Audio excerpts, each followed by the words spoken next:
Welcome to the MMA Fan Podcast. Ladies and gentlemen, I give you Stu and Blake. Josh Emmett, how you doing, mate? I'm doing great. It's great to be here. How are you guys? We're all good. Appreciate your time today. Absolutely. Thanks very much for coming on, Josh. I mean, we usually like to start these chats by just going right back to the beginning and getting to know you a little bit and asking where you grew up and if where you grew up was an area where you felt like it was important to be tough. Was that an early thing for you to have to deal with? So I grew up in Sacramento, California, and it's not really, I didn't feel like I have to be tough or the area I grew up, I don't have to be tough, but it's just it's a good question. Never kind of thought about it, but it's something that just kind of, I don't know, just maybe I had an older brother, and then just kind of being the younger brother and stuff like that, and maybe feeling like you have to be tough, and when we would trying to look up to him or be like him, or certain things like that. Yeah. And I saw how my older brother he was tough, and he was in martial arts and stuff like that, and so I guess now that you say that, it was maybe I felt like I needed to be tough even though I didn't. Was you comfortable with confrontation as a young man? I guess a lot of things didn't really bother me too much. I felt like I was calm, and confrontation really didn't bother me. I wasn't getting into like fights and stuff at a young age or anything like that, but I wouldn't be uncomfortable, I guess you could say. There's some good questions. It's just like thinking about it, no one's ever asked me stuff like that, so No, I always find that stuff fascinating because as I grew up in an area where I did feel like you sort of had to be tough. I grew up in an area of South London that was, it was known for being a bit of a rough area, but I myself, I mean, no way was if confrontation ever happened, I would always get that kind of the butterflies in the stomach. That people say you got fight or flight. For me, I found the third one, which was freeze. I would just freeze. I didn't know what to do in a confrontational situation at all.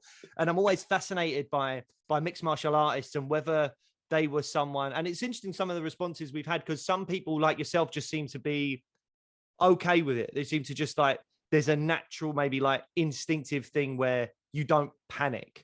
But then there's some others that said that they have kind of panicked or been upset as a child if a confrontational situation happened, but they sort of, through, I suppose, martial arts, learn how to deal with those emotions when a confrontational situation arises. So, but you felt like you instinctively were capable of dealing with it. And I think so. It's just like it's like growing up, it's like didn't have the easiest upbringing and stuff like that, and I felt like I was a mediator a lot, and I've had like people that would kind of freeze up when something bad happens or scary happens, like they would freeze up, and I was always the person that was kind of like running towards the fire and going to kind of like help solve it, fix it, or just like lend a helping hand. So I don't know, maybe it's just instinctive for me. Like I felt like I would always try to just kind of to help and not really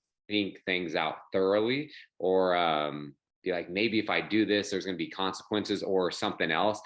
I wouldn't think about like myself. I would just run to help, which was either who knows, but that's just kind of how I've been brought up, and just even when I've done things and had consequences and bad things that happen to me, I'm like, knowing the outcome, I would still do things again, even though like one time, for instance, it's like in college, I was walking downtown, and I looked over, and there was this guy getting like beat up, like really bad. He was a big guy too. He was getting beat up, and there was two other big guys. They were Tongan, and they were beating these guys up. And without me thinking about it, I ran over there to help this guy I didn't even know. And I threw this guy off of him. And then this other huge guy is coming at me. I'm going to have to fight him. And then there was like, me not knowing, there was like 4 or 5 guys. And so then I get sucker punched. And then they start doing kind of the same thing to me. They jump me. And I had to go to I was in like the trauma unit because I had a broken jaw, shattered jaw. I had this huge scar on my face. But this guy that I didn't know that I helped, he was in a neck brace. His face was black and blue and bumped up. It looked like someone beat him up with a baseball bat. And the cops came in, and they were kind of doing an investigation, trying to find these guys, that because it was attempted murder.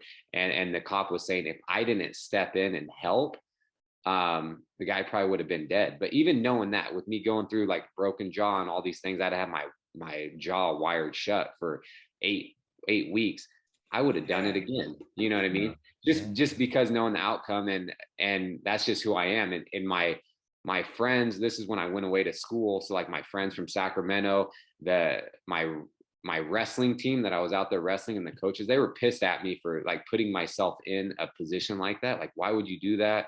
I'm like, I don't know. I would do it again, even knowing the outcome. So that's just how I was raised. That's how I was brought up. And I don't know. It's just, I'll do what I can, you know.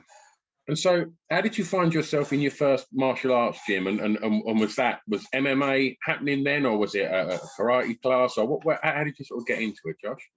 Yeah, so I guess martial arts. I first started getting into it when I must have been in, I don't know, middle school, like 6th, 7th grade. I started doing kung fu.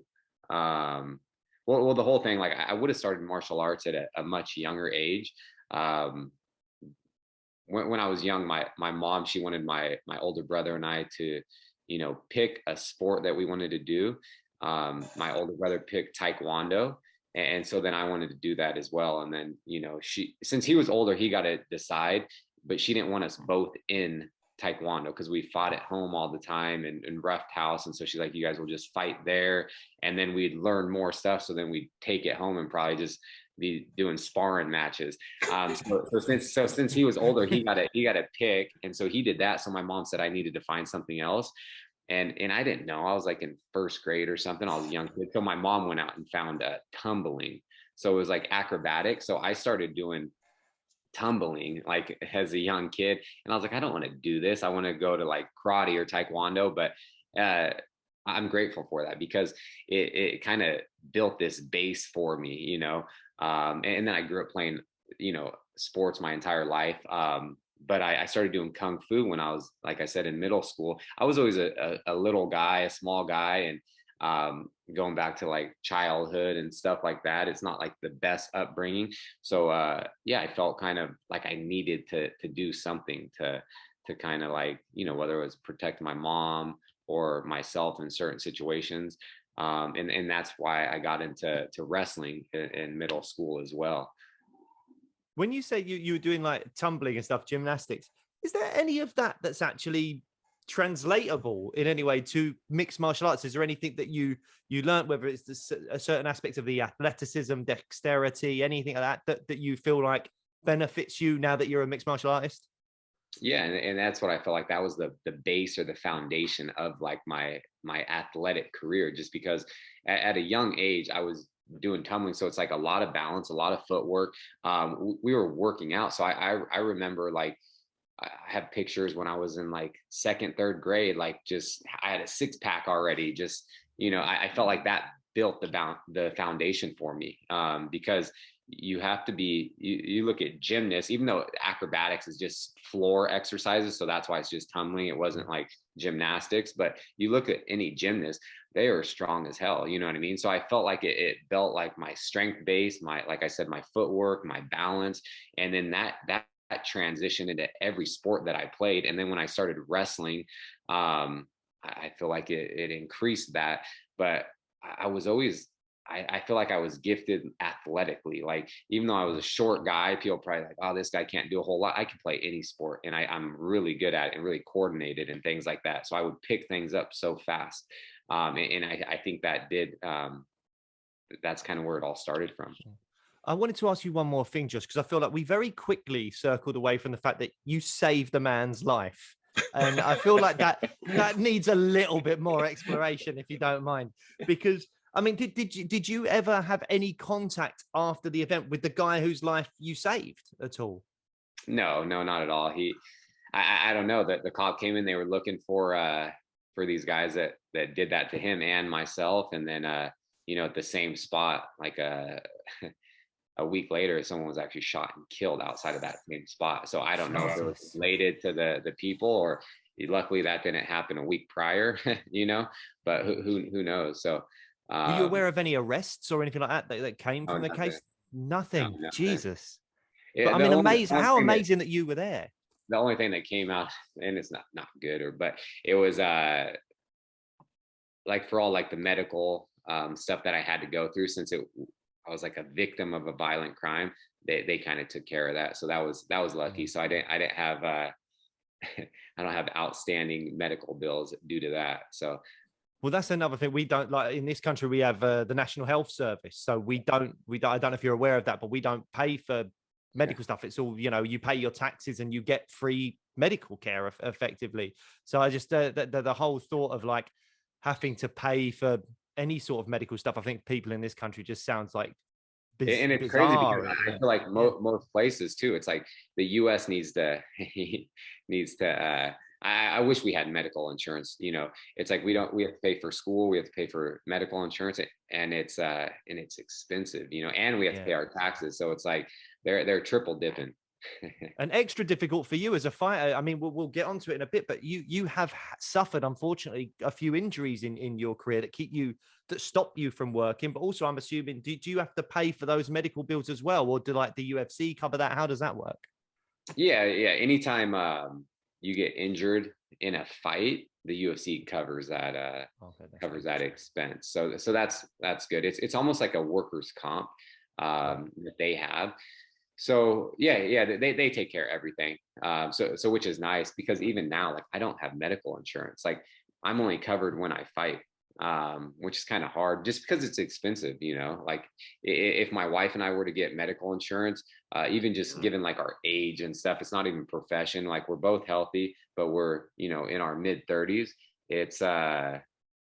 It would be expensive. It'd probably be like $800 a month or something for a good hospital. You can get some cheap insurance, but then you have to go to these like lousy hospitals. And then still it'd be like $300-400 a month, and we don't use it. So, but we should obviously get something, just in case there's it's there in case there's an accident or some type of emergency. But it's just hard. Jeez. Yeah. But no cover if you're, sorry, Stu, no cover if you're just like training. So during your fight camp, in the lead up, do you get covered during that, or is that if you got an injury during training camp, would that come out of your pocket? I think it would come out of my pocket, but I think I might be wrong. I think the UFC, they just whether it was this year or last year, they just started doing something. If something were to happen in camp, I want to say there's a deductible, like a $1,500 deductible, but then they would cover up to a certain amount. And I don't know the dollar amount, but maybe like 50 grand, but which wouldn't be that much, how much like the medical expenses can be if you're in the hospital or need surgery. They're like way beyond that price threshold, but at least it's something. But I would need to like clarify, and because I don't know exactly. No, fair enough. I'll sort of go back to you spoke about the wrestling and kung fu. Josh, can you tell us about the first sort of amateur fight, or the first time you got in an octagon and competed in mixed martial arts, and just tell me about the mental aspect of that for you. The first time you was getting in a cage, I guess it was called then, and how did you deal with that? Yeah, so my first amateur fight was 2010. I want to say 2010. it was neat. It was a cool experience. It was different. I was going to go pro because I wrestled like my whole life. I wrestled in junior college at the 4-year level. I was training at Uriah's in 2005. And then after I got my degree and finished wrestling, I was going to just go pro, but they're like, hey, why don't you just do some amateur fights just to kind of get the nerves out, get the feel of this. Yeah, just see how you respond, because amateur record doesn't really mean anything. But my whole thought process was, okay, I had my first amateur fight when I was like 26 years old. I was getting in, I was just like, if I lost the amateur fight when my only goal is to fight for the UFC, I was done. Obviously, if I couldn't beat someone as amateur at that time, I was like, what makes me think I can get in the UFC? So that's just what I was thinking. That's not what anyone else should do, but it's my opinion. So when I was trained, I trained for like 2 months and then had an amateur fight. It was not too far. It was like 2 hours from Sacramento. So I got up in the morning, I drove down there, made weight, and then had to fight shortly after, like that day. So that it was like same day weigh-in. I was fighting at 155. I didn't really think a whole lot about it, just because, I trained at one of the best gyms in the world for MMA for the lighter weights. And so while I was like, before I walked out, I was just warming up, and I asked my coaches, I was like, is it bad that I'm not nervous? And they're like, no, that's great. So I just kind of did my thing, walked out to the cage, and yeah, it was just, like I said, it was a cool experience, kind of different, just because MMA is different, especially when you're coming up. You need like a good management, or you need a good gym that knows knows the sport, knows the people, things like that, because in a sense, when it can be shady, people set people up. And I feel like they were trying to do that to me. I was fighting someone that was really green too. It was their first MMA fight, but I guess this guy had previous like kickboxing experience, and he was from a gym, AKA. So the people that were at that particular amateur fight, my first amateur fight, was like Cain Velasquez. It was Josh Koscheck, Phil Baroni, John Fitch. The list goes on, and they were all there to watch this guy, because that was like their, I don't know, they thought he would do really well and be like the next big thing out of the gym. So but then again, then you run into someone like me too. So they didn't know who I was. I just had a wrestling background, come from a good gym, Team Alpha Male. So I walk out there, do my thing. I think, I'm going to stand up and just box this guy. But you always go back to your instinct. So it's like, I think the fight started, maybe I got hit with a punch, and then I just, without thinking, I just go right into wrestling, and I'm trying to take this guy down, and I kind of do that, but I end up knocking him out in the second round bad. So it's like yeah, it was crazy. Then a fight broke out, and it was nuts, man. It was it was definitely fun, and good experience, and that kind of how things started. But was that the same fight where you didn't, isn't that one of your first fights, or your first fight, you broke your hand in the first round of the fight and then still won the fight anyway? Was that fight, or was that a different fight? That was my first pro fight. This was my first pro amateur fight. Yeah. But that fight was different too, because it was I actually fought in the gym where we train. Uriah had his own, it was called Capital City Fighting Alliance. And so what he would do is, he's a smart businessman. So every now and then they would completely clear out the whole gym, and we had a boxing ring in the center of the gym. And then he would put up chairs basically and pack the place as full as he possibly could. And then he was still charging like $50 a head to get in, and it would sell out. Like every chair was filled out, and then people were standing in the back. And so I got a fight, my first pro fight in the gym I trained at, in a boxing ring. And that's where I broke my hand. It was like the same thing. It was, I took the guy down, and I hit him with like this overhand left, and just hit the corner of my hand, like on top of his forehead, and my second metacarpal, so your index finger, it just snapped in half. And probably like 45 seconds into the fight, and I could just feel that bone in my glove just flopping around. It's just a weird thing. So I went into after the first round, I told my coaches, I was like, oh, my hand's broken. And they're like, well, use that right hand you have and take him down, use your elbow. So I did exactly that. Wow. I mean, you spoke about Alpha Male a bit so far, and it was great to see our fellow Brit Corey McKenna get a win at the weekend. And what's the vibe like at the moment in Alpha Male? And tell us a little bit about what a typical day is in Team Alpha Male. Yeah, no, the vibe is great, man. It's year round. We have, I feel like, some of the like, I don't know about other gyms because I haven't gone to a whole lot of other gyms, but just people that come to our gym, whether they're coaches or athletes, they say we have something truly special. Uriah built something special. Like it's super regimented and scheduled. We have multiple pro practices every single day, 6 days a week. And then we have people, whether they're in the UFC, they're in Bellator, PFL, whatever they are. We have so many people on the mats, and like that's why I say like the best training partners year round.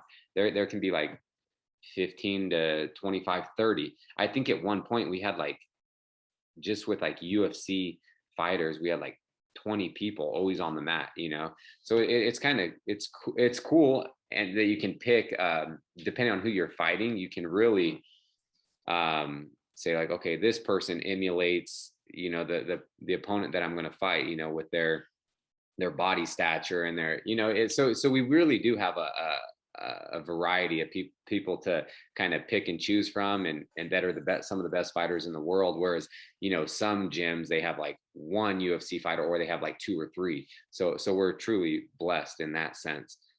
But it's always like, yeah, good vibe always. And people always helping each other out. And then I feel like we have some of the best, coaching staff as well. And yeah, it's been great to be a part of. We got to ask you a few questions about the featherweight division at the moment. I mean, featherweight, first and foremost, is just an absolutely stacked division. I think you're ranked 4th at the moment in the featherweight division, which, I mean, is quite an amazing achievement in itself when you're seeing just the amount of talent coming through at 145. And I think equally at 135 and 155, there's something about those weight categories that are just so unbelievably stacked. And we've got a pretty dominant champion in Alexander Volkanovski at the moment, who's wanting to go up and fight for the lightweight belt. I know he's got an injured hand at the moment, so that won't be happening anytime soon, but he's talking about going up and fighting at lightweight. I suppose there's 2 schools of thought with that. One would be, look, he's defended the belt like 3 or 4 times or whatever. He's looked amazing. Let him go up and fight for the lightweight belt. But the other thing would be, well, he's only beat he's beaten Korean Zombie, Ortega, and Max twice. But he hasn't exactly cleared out the division. There's yourself, there's Yair Rodriguez, there's Arnold Allen. There's a lot of people in that division that have got a case for a title shot. What do you think about Volk going up and fighting at 155? Do you think that's a bit premature, or do you think he's earned the right to do that? Yeah, no, I think he's earned the right. He can kind of look at him. He's one of the pound for pound best. He's in my opinion, the featherweight GOAT, just because he's undefeated in the UFC. He's beat the legends and the previous GOATs of the division. He beat Jose Aldo, he beat Max Holloway 3 times, and then he's beat, really good guys as well, like Ortega, Zombie. So he definitely, in my opinion, he's earned the right to whether he wants to go up. But we'll kind of see. And like he said, he wants to stay active. He wants to, fight at featherweight and lightweight.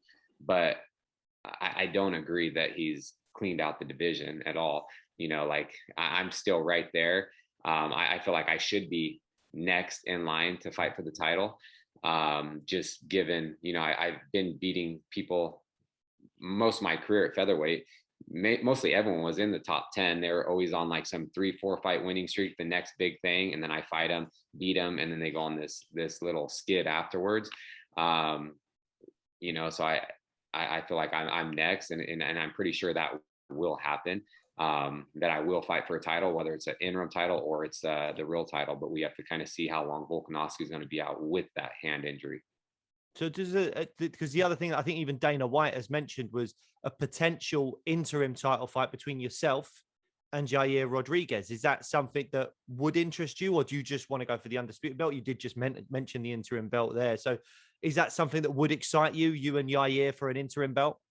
Oh, of course. Yeah. Anything, you know what I mean? I've never said no to a fight.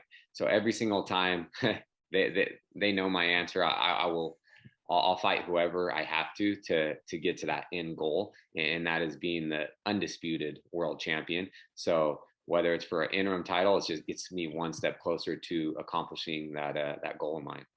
And how do you feel about Yair's skills? Because, you know, a lot of it very exciting. He's got that really creative way of striking. We saw that with the Korean zombie knockout, that amazing kind of like upward elbow that he did. How do you feel like your skills match up with Yair if that fight were to happen? Yeah, I match up well with anybody. You know, I've been fighting people my entire career that have the same style, you know, pretty much as him. Like I mentioned earlier, I have, you know, a ton of people to pick from in my training room that can emulate his style, you know, and he comes from a Taekwondo background. I think he's elusive with his kicks, you know what I mean? Like, and that's his biggest threat, is his unorthodox kicks. He's fast and he has these crazy kicks, but like I said, I fought people like that on the regional scene, whatever. I've been fighting at 55s. I've gone up and fought at 170. So it's like, I'm a bad matchup for anyone in the division. And so I'm up for whatever happens. You know, I need the opportunity. And that's all it is, you know, when people are like, so it's just, I need the opportunity, and I'll show the world how good I am. Wonderful. I noticed that you studied in psychology, Josh. And I just want to know if there's anything you draw from that now on when it, you know, and how does that impact on the mental sort of aspect of what you do for a living? And is it something when you do the, you know, on media day, if there's stare downs and things like that, is there anything from, you know, the psychological side of things where you draw from that? You know, just tell me about how that's impacted on, you know, that part of your life has impacted on your, you know, your career as a mixed martial artist. Yeah, no, and that's something that I'd like to say that I can kind of like pick up on, even if maybe I'm just, you know, I think these things, but no, I definitely pick up on people's like little tendencies that people do, whether the way they say things or like just their body behaves, like their behavior. And so I do, I don't know, I feel like I can pick up on things and see if they really do believe what they're saying, or you know, just how they act, you know what I mean? So not that it matters, but it's just like the little insight that I feel like I have over people, and then even just with me, like my own mentality and you know, like what I'm willing to like go through or to endure in order to win and accomplish my goals. That's why I say I'm not lying when I'm willing to go through anything to get my hand raised, and I've proven it time and time again, and you'll never see me quit or look for a way out in a fight. I don't know about you, Stu, but I'm now slightly concerned you've been psychoanalyzing me for the whole of this interview. The little eyebrow raise as well. He's been making notes. Oh no. We're going to get a therapy bill from Josh in a minute. Oh no. And your invoice shortly. One of the other things, Josh, that I found quite fascinating, I'm like, you've got a Bachelor of Liberal Arts degree, is that right? Mm-hmm. What, I mean, the idiot that I am, what is a liberal arts degree? What is that? What are you studying for that? So it's like, it was a BA, but it was a concentration in psychology. So that's mainly like most of it was, right. Yeah, it was just a BA. It's linked to the psychology degree. Yeah, it was more, right. It's not just a bachelor's in psychology, it was concentrations, but predominantly it was, most of the classes I took were psychology classes. Was Right. was there a moment when you're studying and you qualify in that? And I know from doing a bit of research, correct me if I'm wrong, that you was looking at a career within law or law enforcement. Like, at what point was there a conversation or a moment when you was like, do you know what? Like, I'm going to become a mixed martial artist. This is a legit career opportunity now. What can you pinpoint when that was? Yeah, well, this was like going back to everything. It was all part of my plan. Like it's well, two things I always wanted to be, and you know, a lot of people know it's like a pro athlete or a cop. Like I wanted to be a cop so bad since I can remember, since I was a little kid. Um, and I was training MMA. Like I said, in 2005, I went into Uriah's gym. I was doing this, and I planned on fighting and going forward with this dream of mine. And I kept getting like coaches kept calling me to like come wrestle in college and do all these things. At the time, I didn't really want to go too far from home, so I could have went to the East Coast. I could have went to the Midwest. And Menlo College was just, you know, it was like a 2.5 hour drive away. They had a good, like, the school was good as well as far as academics, just because it's a private college in the Silicon Valley. It was like 2 miles from Stanford. I just figured that I wanted to go down and get my degree, just in case fighting didn't work out for me.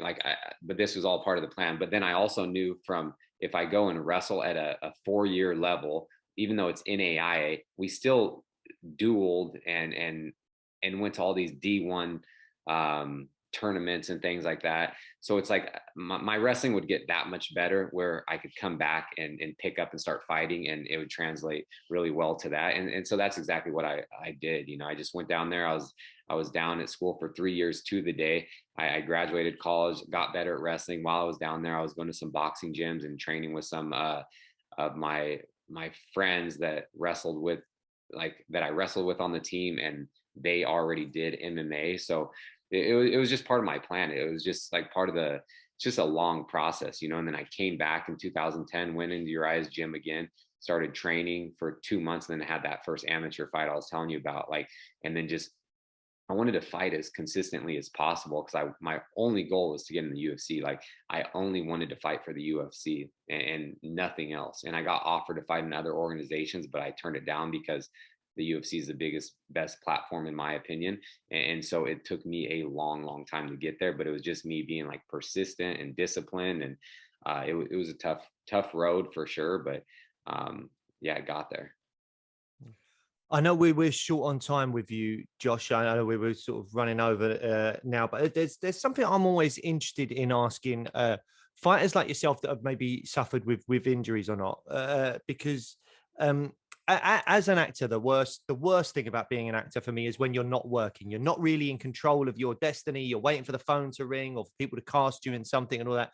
And when you're not working, it can have a negative impact on your mental health, because you feel like, you know, you're put on this earth to do one thing. It's a thing that you love to do. And as a fighter that's suffered a bit with injuries, and I know we asked Paddy Pimblett this a while ago as well, because he suffered with injuries a few years ago. How does it affect your mental health when you've got an injury that's preventing you from achieving your goals and doing the thing that you love to do? And are there any ways that you enable yourself to get through any of those dark times if it does affect your mental health? Yeah, it is tough, because some of the injuries that I went through, like in the past, they were big injuries too. And you'll see, I feel like a lot of people have given up after some of the stuff that I've gone through, but it's just like, it's like the resilience that I have. And I'm so like when I want something, I'm obsessed with it. So it's like, I definitely went through some dark times during these some of these injuries that I had in the past. But you know, you have a choice too. I feel like it's with anything. It's like you can sit there, not even if it's an injury, just in anything in life. It's like you can sit there and dwell on it and be negative and all this stuff. But what does that really accomplish? Maybe it makes those darker times get even darker. So and the feeling that I have, like, in my mind, just thinking that, you know, with bones and things, like with time, things will get better and heal. And I truly believe deep down inside, I'm like, like you said earlier, I feel like I was put on this earth to do great things, and I truly believe that. And I know that no matter what I'm going through, with time, it's going to get better. It'll pass, and I'll get right back on track. Maybe I just had to take this little detour, but it's everything that has happened to me has happened for a reason, because if certain things didn't happen, good or bad, it would have led me to this other way. And I just feel like no matter what, like, something bigger and better always comes or always happens for me, even when I was so upset that this particular thing didn't happen this way that it was supposed to, but then it led me to something bigger and better, like I said. And so I just sit back now and just kind of know that everything's gonna to be okay, and I'm blessed, and like, in some odd way, whatever it is, something's always looking out for me. And you know, whether you need doors to close for other doors to open. And you know, no matter what, like, I will be a world champion. I'm like, if I can't get through the door, I'm going through the window. If I can't do that, I'm going to bust through the damn roof, but I will get there. And yeah, I just gotta be patient, and yeah, just know that it'll happen, and just trust the timing and the process. And that's kind of what I've been doing, and I've been in it for the long haul. Hasn't happened as fast as I would have liked or predicted, but it'll happen. You mentioned patience there, and you seem like a really calm and humble human, Josh. Tell me a little bit about that moment when you're in the room before you make the ring walk. We're always fascinated to know what your routine is before you walk out. Like, have you got a process? Do you sit there with your feet up, staying calm, listening to music? Are you hitting pads up? What's your routine before you make that walk? Yeah, I'm always kind of the same thing. I have the same routine that I always do, but no, I'm always super calm and in the moment and in the present. Like, you know, you can, I don't know. I don't get nervous. Like, that's the thing. And I say I'm not like nervous to go out there and fight. I feel like I've seen a lot of things and gone, so I'm in a controlled environment. It's like, the only thing is it's just, we don't know what's going to happen. It's like the unknowing. That's what, maybe there's a little anxiety, just because like you really don't know what's going to happen in there. It's so unpredictable. But yeah, I listen to music. I just kind of like talk, have a good time with my coaches, and then we warm up. And then I put so much work into my training and preparation that like the fight, like after I make weight, and then the fight is where I can actually go 100%, because it's like in practice, you know, we like, I'm not trying to injure my training partners and my teammates and friends. So it's like, you know, I'm not drilling, but when we spar, I'm not going 100%. And because I feel bad if I, you know, hit someone hard or go to the body or do something. So it's like, this is the time where I can actually like let it all go. And like, and I do really well in my camp the entire time. And I push myself to the absolute brink, because like, I want to feel tired. Like, you're in a fight, you're going to get tired. I welcome that. So I push myself so hard in training. So I'm prepared for that if I can even reach that in the actual fight, but I feel like I never do, you know what I mean? Because I train so hard. So the fight is like the easy part for me. You know, it's like, I'm just like, the more calm you are and like living in the present, but it's actually like it's the only time that I truly feel it, like at like peace. It seems kind of weird, but because at that moment when I'm fighting, I'm only thinking about the person in front of me, like about how I'm going to beat him, how I'm going to solve this puzzle, how I'm going to win. I'm not thinking about any like outside factors or anything. Like, I'm not thinking about the mortgage next month or doing this or that. It's like, that's the only time that I can actually really try to, like, I'm in the moment, you know, whereas all this other time we have all this outside stimulus and all this other things that affect not even just us as fighter, but just everybody. You know, we got a lot going on now, and we're stimulated in different ways. So it's really the only time I feel like at peace, even though that sounds kind of weird, even though I'm in like this high stress situation, but to me, it's peaceful. It's weird. Yeah, that's a great answer. Josh, if you don't mind, I'd love to ask you one final question and then let you go. It's quite a big one. It's there's still large sections of society that see mixed martial arts as a bit of a throwback to a more barbaric time. How I wanted to ask you kind of, when dealing with conversations with people that have that kind of thought, is there anything that you go to as your reasoning for why you think that mixed martial arts or martial arts in general is actually a beneficial thing for society as a whole?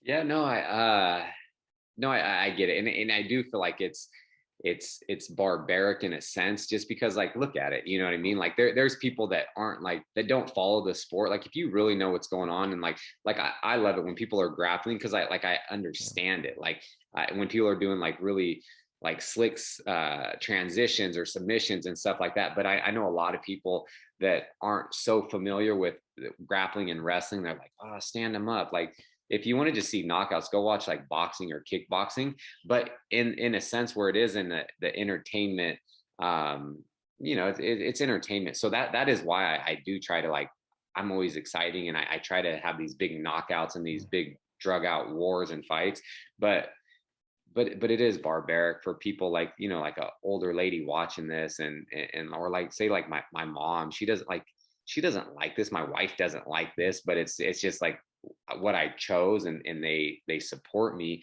But I think it's good in a sense where, I even have like all my friends, they have younger kids, and like they're all like, they're fighting each other, and they're like, I'm Josh Emmett, and I'm like, I'm sorry, like, but I'm but it's kind of, it's because they let them watch it. But I think it's good where it's like any other martial art. Like if you're going to a gym, it teaches discipline. Like obviously, like now the next generation of kids that are fans of the sport, MMA, and they're getting into MMA gyms instead of like karate or taekwondo now, and they're going to be just freakish athletes as they get to be 18 or so, whenever they can compete, and we're already kind of seeing that. But yeah, as long as you use it like in a like a self-defense, if you ever had to use it that way, or to protect someone, like, okay, it's good. But like, as long as they're not going out just to go learn how to fight so they can go pick fights and stuff. But that's where I could say where it's good for the it's like as a whole. And even just like some of our godchildren, like we have, like, they're in jujitsu, and I think it's great to teach like self-confidence, and even for like little girls, or even women just in general, like self-defense. Like if you know what you're doing in jujitsu, I'll take say a small woman that's a black belt but super slick over someone that doesn't really know a whole lot. Like I'll pick her all day, because technique is something special. That's when, especially like power, athleticism, and strength, it only helps to a certain extent. When you're caught in a choke, or your limb is going away, it's not supposed to go. Like I think it's great for self-defense, and like I said, just even self whatever I was saying, just confidence. Confidence, exactly. Yeah, no, I agree. I think it's great. Like my daughter does jujitsu, and I think her confidence improved. Even silly things like posture, stuff like that. I think that's great, and I think it just gives people sometimes that have got not a great deal of either hope or beneficial things going on. It can give them, I think, opportunities in life that they never would have had. And I think that's the wonderful thing about those gyms, and the way that it can bring people together, and discipline that you talked about, and the kind of a friendship circle and the family that you can get from that as well, I think is a wonderful thing. And that's how I feel about wrestling. It's like you hear that saying a lot. It's like, once you wrestle, everything else in life is easy. And I do believe that, because wrestling is such a hard, grueling sport.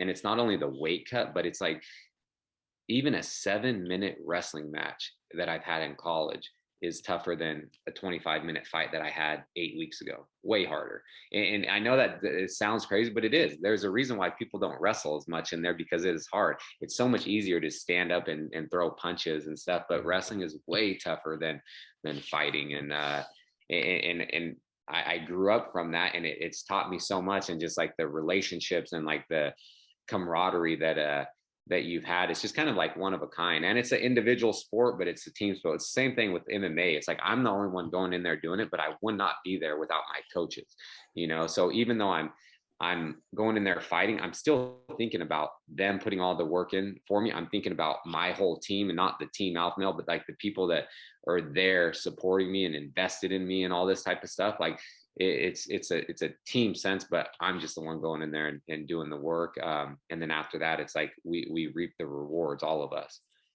Wonderful. Josh, it's been an absolute pleasure to sit and talk to you and ask you some questions, mate. Thank you so much for your time. Cool. Thank you, guys. It was fun. Cheers, man. And apologies for running over. Sorry if we've taken up too much of your day. Thank you so much, mate. It's been a great chat. Cheers.